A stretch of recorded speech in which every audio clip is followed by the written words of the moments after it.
BJP की राष्ट्रीय परिषद की बैठक में सुषमा स्वराज ने कांग्रेस पर सीधा हमला बोला है।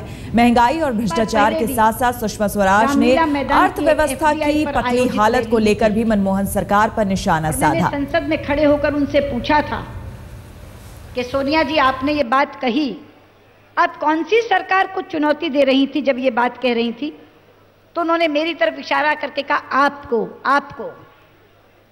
तो मैंने कहा नहीं, आप भूल गई कि इस देश में 18 बरस तक पंडित जवाहरलाल नेहरू की सरकार रही, 11 बरस तक श्रीमती इंदिरा गांधी की सरकार रही, 5 बरस तक आपके पति राजीव गांधी की सरकार रही, 5 बरस तक आप ही पार्टी के नरसिम्हा राव की सरकार रही। ये कहकर के इससे पहले कोई और अच्छी सरकार नहीं आई, ये सबसे अच्छी सरकार है। आप चुनौती मुझे नहीं दे रही थी, आप चुनौती दे रही थी अपने नाना ससुर को, आप चुनौती दे रही थी अपनी सासू मां को, आप चुनौती दे रही थी अपने पति की सरकार को। लेकिन चूंकि इस सरकार का सूत्र संचालन पर्दे के पीछे से आप कर रही हैं, इसलिए अपनी पीठ थपथपाने के लिए आप सारी कांग्रेसी सरकारों को भी भूल गई और 3 अपने घरानों की सरकारों को भूल गई। ये चुनौती आपके लिए है, ये चुनौती हमारे लिए नहीं है। लेकिन उन्होंने इस बात को पुनः दोहराया है। मित्रों, इन लोगों के आंखों पर मोह की पट्टी बंधी हुई है, इसलिए उन्हें जमीनी हकीकत दिखाई नहीं देती। लेकिन आने वाले चुनाव में इस देश की जनता इन्हें आईना दिखाएगी और वो हकीकत इन्हें समझाएगी। केवल हमें संकल्पित होकर जाना है। मुझे खुशी है, कल भाई अनंत कुमार जी ने जब आगामी कार्यक्रम दिए तो जहां आपको सामूहिक कार्यक्रमों के बारे में बताया, वहां व्यक्तिगत तौर पर हमें क्या करना है ये भी उन्होंने बताया। उन्होंने यहां बैठे हर व्यक्ति से कहा कि हम अगले 100 दिन पार्टी के लिए समर्पित कर दें और उसमें 100 वोटर, 100 मतदाता बनाएं, उसमें 100 वॉलंटियर्स बनाएं, उसमें 100 घरों से जाकर संपर्क करें, उसमें 100 लोगों से निधि संकलित करें और 100 लोगों को सोशल मीडिया से जोड़ें। अगर ये बात हो जाती है जो कल एक व्यक्तिगत कार्यक्रम के तौर पर आपको दी गई है, तो 272 प्लस का मिशन प्राप्त करना असंभव नहीं है। कई बार कुछ लोग हमसे पूछते हैं, कुछ पत्रकार पूछते हैं, 272 कैसे प्राप्त करोगे? हमने कहा भैया, सन 77 में जैसे 286 प्राप्त किए थे वैसे 272 प्राप्त करेंगे। कैसे प्राप्त करेंगे?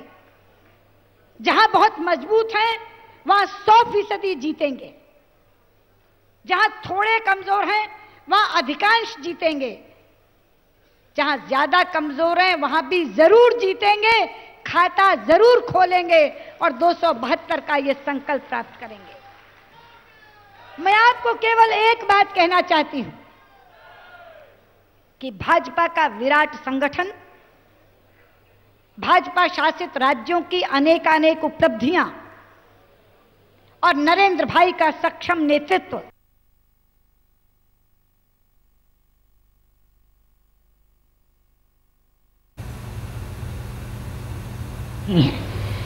इसलिए बिना कोई संदेह अपने मन में लिए, बिना कोई किंतु परंतु लगाए, पूरे आत्मविश्वास के साथ, पूरे उत्साह और जोश के साथ चुनावी समर में उतरिए और एक विकसित भारत के लिए, एक सुरक्षित भारत के लिए, एक समृद्ध भारत के लिए लोगों से वोट मांगिए।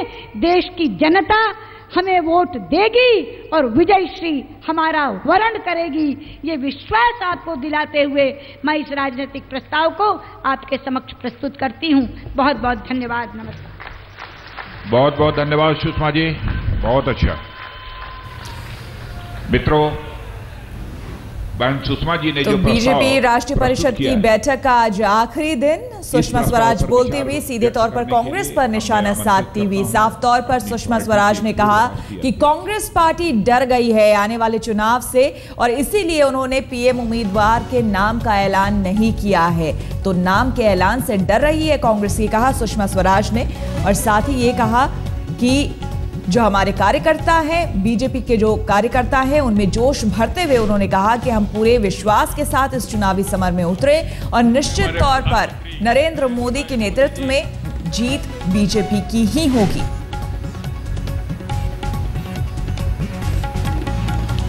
सुषमा स्वराज ने सीधे तौर पर कांग्रेस पर हमला बोला और क्या कुछ कहा, आइए सुनते हैं। कांग्रेस अध्यक्षा ने कहा कि कांग्रेस की ये परंपरा है, हम कभी नेतृत्व को घोषित नहीं करते। मित्रों, परंपरा वो चीज होती है जिसका ज्ञान छोटे से छोटे, अदना से अदना कार्यकर्ता को होता है। ये कैसी पार्टी है कि जिसे परंपरा का ज्ञान भी अध्यक्षा को 16 जनवरी को होता है और जिसको वो अपने कार्यकर्ताओं को बताती है। ये कैसी पार्टी है कि इस परंपरा का ज्ञान उनके प्रधानमंत्री को भी नहीं होता है। वो 3 जनवरी को अपनी औपचारिक विदाई की घोषणा करते समय ये कहते हैं कि अगली बार के लिए मैं तो उपलब्ध नहीं होऊंगा, लेकिन ये जिम्मेदारी राहुल गांधी संभालेंगे तो अच्छा होगा। ये बिल्कुल वैसा ही नाटक है जैसा अंतरात्मा की आवाज के समय हुआ था।